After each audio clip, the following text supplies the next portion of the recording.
Whenever I scroll down through social media, I happen to come across lots of advertisements stating you can become an author, write books, all you got to do is join the masterclass.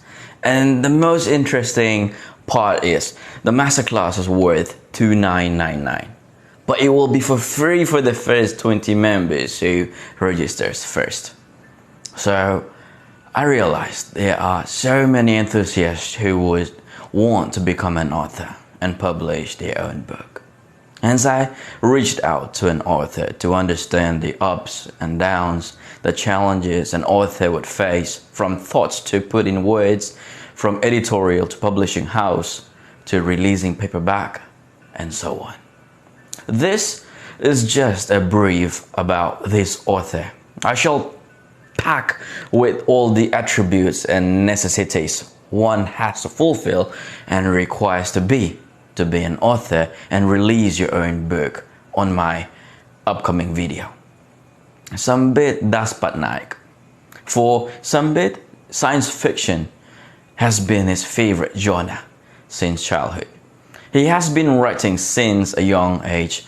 He was excited to see sci-fi books in book exhibitions and bookshops, looking at the appreciation that he will get and the motivation he got from his friends and relatives. Sambit decided to publish his debut book recently. He says, for an author, writing is fun, and that's what gives immense satisfaction. However, there are challenges in getting the book published, especially if it is the first one. So getting the first book was always challenging, especially when a person is new to the literature world as an author. However, Sambit found the network of authors really helpful. He is also immensely thankful to the publisher who helped roll out the India paperback due to certain limitations in Amazon India publishing. So here's a little glimpse to his book.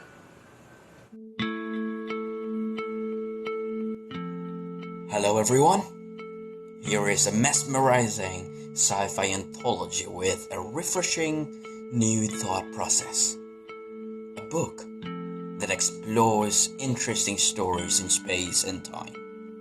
A book that also takes us to our past to explore our remote ancient history through the lens of science and technology.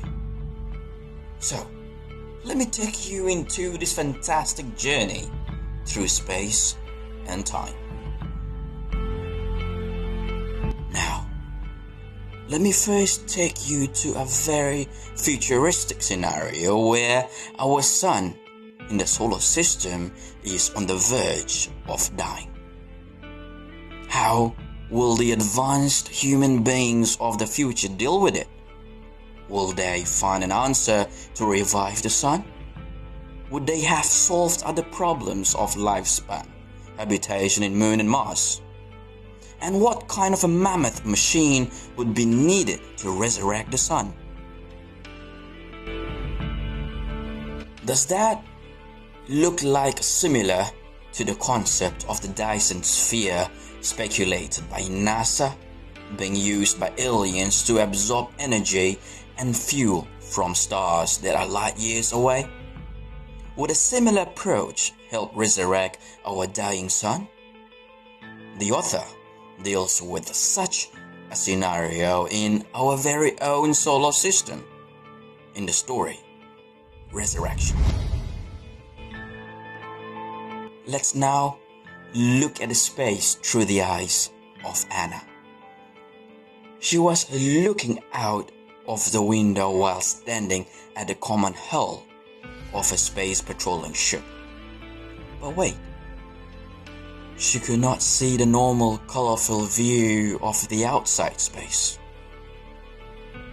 All she could do was gaze at the monochromatic vision of the space view outside. She hated her eyes. But then, what really caused her vision to change this way? She was transplanted with phalanopsapien eyes due to a mishap during one of her space travels. The past comes back to haunt her. How would Anna face the situation? Will she be able to solve the mysterious killings in her ship? Can she rely on her much-hated eyes? The story Blink explores the future possibilities of alien organ transplant. The story deals with human sensibilities and potential due to the impact of technology in the futuristic outer space amongst alien life forms. Let me now take you to another part of the space in yet another distant futuristic time. We can see a spaceship orbiting an alien Earth-like planet. That is Major. This ship has a team of doctors going to explore an alien virus that has killed some of the members of the research team who have spent a good time on this planet already. The planet is larger than Earth, just like a super Earth. It's a dry, rocky planet. And what do we see? The sun on this planet is fading. Its energy to support life form is diminishing. Except for a small patch where the native spiritual aliens are living safely for generations, with limited preserved flora and fauna in spite of the pandemic virus across the planet. Hurry. The captain of the research team communicates with the alien through telepathy and realizes his true spiritual potential. Would his findings defy the medical approach? For the masters rise time and again for deliverance. Witness this in the story, the Holy Temple of Eula, to realize the universal language of spirituality.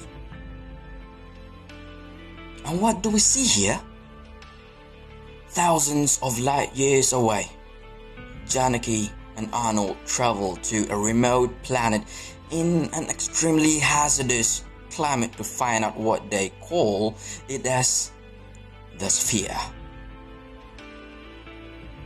The sphere, as they call it, turns from blue to translucent green color and suddenly gets active. What kind of object are we dealing with here? Is this the source of unlimited energy? If yes, can it solve our world's energy crisis?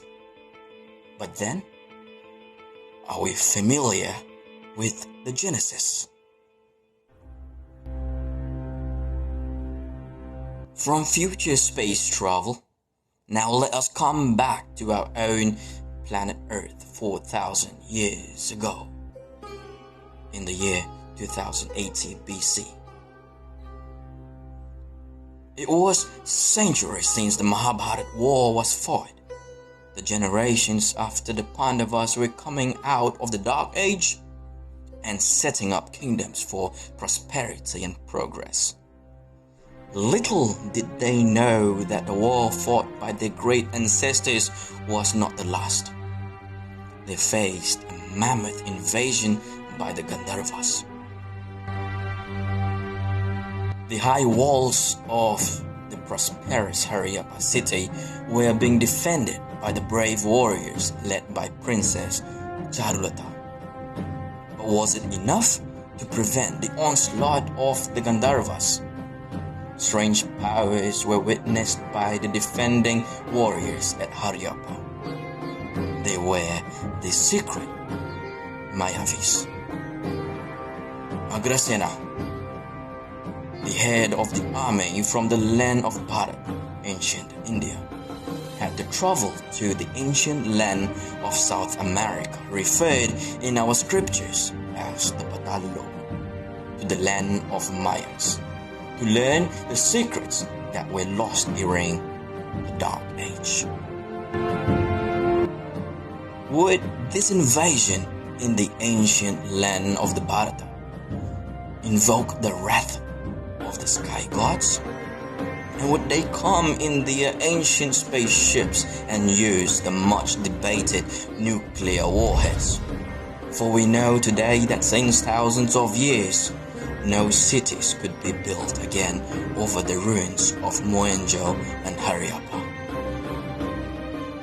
Come, let's trigger our minds and explore these wonderful collections of science fiction stories and fantasies and question ourselves. What if? In the book The Last War and Other Stories. Edition 2 is now available and up for you all to grab.